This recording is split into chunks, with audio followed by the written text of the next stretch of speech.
GNTV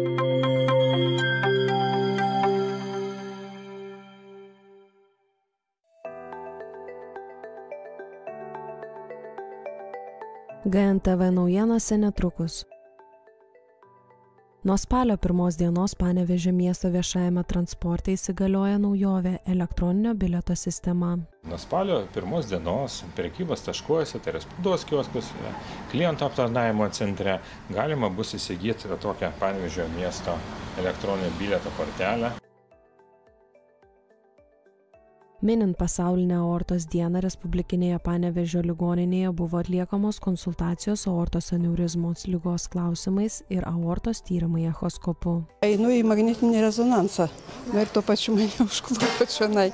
Labai ačiū visiems. Tikrai nesitikėjau šitaip papulti tokią akciją.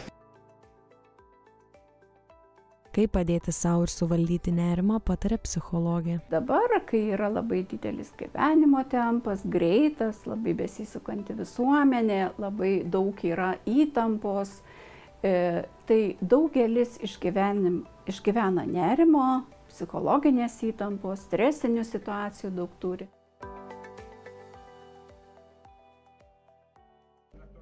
Nuo spalio 1 dienos Panevėžio miesto viešajame transporte įsigalioja naujovė – elektroninio bilieto sistema. Nuo šiol miesto gyventojai galės už kelionę atsiskaityti naują Panevėžio miesto elektroninio bilieto kortelę bei programėlę mobiliuoju telefonu. Nuo spalio 1 dienos prekybos taškuose, tai yra spaudos kioskuose, klientų aptarnavimo centre galima bus įsigyti tokią Panevėžio miesto